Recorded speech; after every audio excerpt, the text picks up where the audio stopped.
যারা ব্যবসা করেন তারা কুরবানির সময় একটা হিসাব করেন যে কুরবানির পশুকে মোটা তাজা বানিয়ে বিক্রি করতে পারলে একটু লাভ বেশি হবে। তাই এত হরমোন, এত ঔষধ এবং ইউরিয়া সার প্রয়োগ করে গরুর স্বাস্থ্যকে মোটা তাজা করলেন, খাসিকে মোটা তাজা করলেন। যতটুকু সে পরিমাণে না খেত ততটুকু পরিমাণ আপনি খাইয়ে ওই গরুকে মোটা তাজা করলেন। আবার তার ওই গরুর গোস্ত বিষাক্ত হলো, ওই রান্না করার পরেও ওই গোস্তের মধ্যে বিষ থাকে, এমনটা যদি হয় তাহলে আপনার এই ব্যবসাকে আপনার একটু চিন্তা ভাবনা করা উচিত। স্বাভাবিকভাবে গরুকে বড় করতে হবে। অতিরিক্ত হরমোন, ঔষধ অথবা এই ইউরিয়া সার প্রয়োগ করে গরুকে গোস্ত তাজা করা যাবে না। যদি করেন তাহলে আপনার নিষেধ, আপনি মানুষের ক্ষতি করলেন, 10 ভাইয়ের ক্ষতি করলেন। এই ক্ষতি করার জন্য আল্লাহ রাসূল নিষেধ করেছেন। আন ইবনে আব্বাস রাদিয়াল্লাহু তাআলা আনহু قال, ইবনে আব্বাস রাদিয়াল্লাহু তাআলা আনহু বলেন, قال রাসূলুল্লাহ সাল্লাল্লাহু আলাইহি ওয়াসাল্লাম, রাসূলুল্লাহ সাল্লাল্লাহু আলাইহি ওয়াসাল্লাম বলেছেন, লা দরারা ওয়ালা দিরার, তোমরা নিজের ক্ষতি করো না এবং অন্যের ক্ষতি করো না এবং নিজেও ক্ষতিগ্রস্ত হয়ো না। মানুষের ক্ষতি করতে যেমন নিষেধ করেছেন, নিজেরও ক্ষতি করতে তেমন নিষেধ করেছেন, অন্যেরও ক্ষতি করতে নিষেধ করেছেন। আপনি অন্যের ক্ষতি করতে পারবেন না, নিজেরও ক্ষতি করতে পারবেন না। ওই কুরবানির গরুকে অতিরিক্ত সার খেয়ে, সার প্রয়োগ করে, ইনজেকশন মেরে গোস্ত বেশি করে দিলেন, ওই গোস্ত সমস্যা হলো, 10 ভাই খেয়ে অসুস্থ হলো, এর পাপ একদিন আপনাকে নিতে হবে।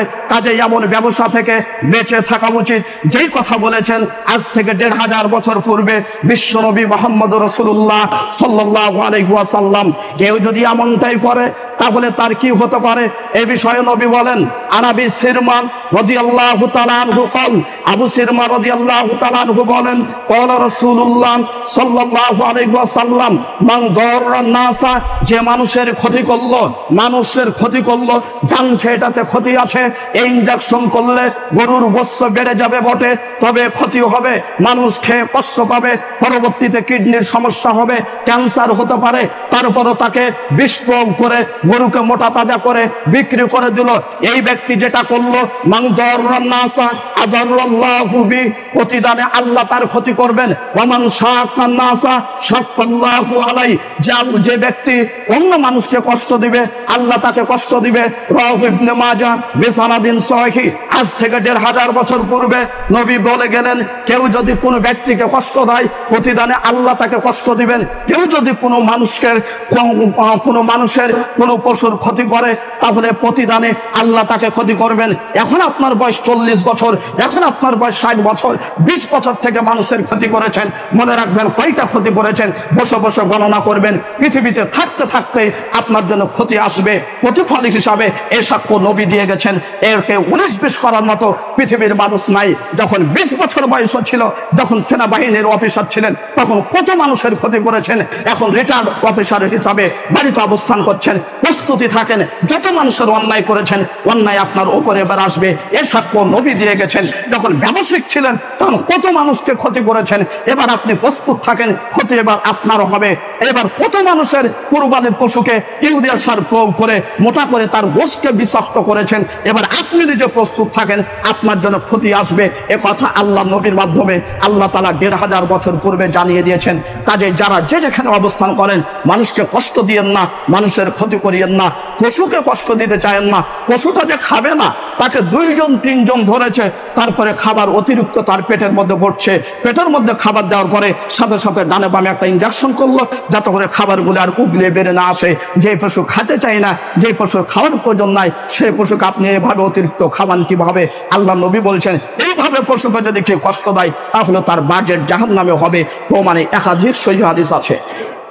আয়েশা রাদিয়াল্লাহু তাআলা আনহা বলেন, রাসূল সাল্লাল্লাহু আলাইহি সাল্লাম বলেছেন, একজন মহিলা একটা বিড়ালকে বেঁধে রাখলো, বিড়ালটা হইচই করে, কান্নাকাটি করে, বিড়ালকে বেঁধে রেখেছে। বিড়ালটার খাবার ইচ্ছা ছিল কিন্তু বিড়ালকে মহিলা ছাড়েনি, বিড়ালটাকে বেঁধেই রেখেছে, তাকে খেতেও দেয়নি, তাকে ঘাস কাটাও ছেড়ে দেয়নি যে সে খাবে। হঠাৎ বিড়াল মারা গেল। আল্লাহ নবী বলছেন মহিলাটা জাহান্নামী।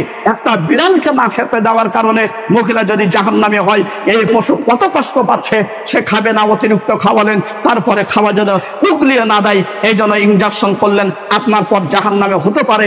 এ কথা নবী মুহাম্মদ রাসূলুল্লাহ সাল্লাল্লাহু আলাইহি সাল্লাম দিয়েছেন। বিপক্ষে পক্ষান্তরে কেউ যদি পশুর প্রতি যদি ভালো ব্যবহার করে তাহলে সে জান্নাতে যাবে, তার পাপ মাফ হবে। এ বিষয়ে সহিহ বুখারীতে হাদিস এসেছে, আল্লাহ নবী বলেছেন একজন মহিলা সারা জীবন বেশ্যার কাজে যুক্ত ছিল, অনেক পুরুষ তাকে ব্যবহার করেছে, কত পুরুষ ব্যবহার করেছে সে জানে না। হঠাৎ করে দেখছেন একটা কুকুর দাঁড়িয়ে আছে, জিহ্বাটা অনেক লম্বা করে বেরিয়ে যাচ্ছে, মনে হচ্ছে তৃষ্ণার কারণে সে মারা যাবে ভাব, পানি পান করতে পেলে সে বেঁচে যাবে। ওই বেশ্যা মহিলাটা এক গ্লাস পানি, কিছু পানি কুয়া থেকে তুলে যেভাবেই হোক তাকে পান করালো। আল্লাহ তাআলা সত্য আকাশ থেকে ঘোষণা করেছেন এই মহিলাটা জান্নাতি। যে মহিলার পক্ষে জান্নাতি ঘোষণা হয় মনে রাখতে হবে পাপ তার মাফ হয়েছে, নচেত জান্নাতি ঘোষণা হতো না।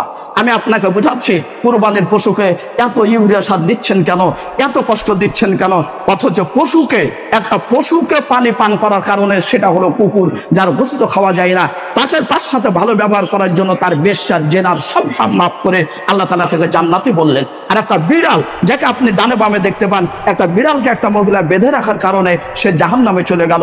আপনি কুরবানির পশুকে অতিরিক্ত ইনজেকশন দিয়ে যে তরুতাজা করছেন, আর পশু চাই না যে এত খাবো, তাকে 2-3 জন শক্ত করে ধরে বেঁধে রেখে ওই কিছু বোতল দিয়ে তাকে খাবার দিচ্ছে। এ খাবার থেকে বেঁচে থাকা উচিত। যারা ব্যবসায়িক ভাই আছেন, যদি খুতবা শুনে বুঝতে পারেন, তাহলে আল্লাহ সন্তুষ্টির জন্য আল্লাহকে ভয় করে আপনার ব্যবসায় গরু ছাগল ছানাকে অতিরিক্ত খাবার থেকে বেঁচে থাকার জন্য আপনাকে সবিনয় বিনীতভাবে অনুরোধ রাখছি। আল্লাহ তাআলা বুঝার তৌফিক দান করুন সকলে করে, আল্লাহুম্মা আমিন।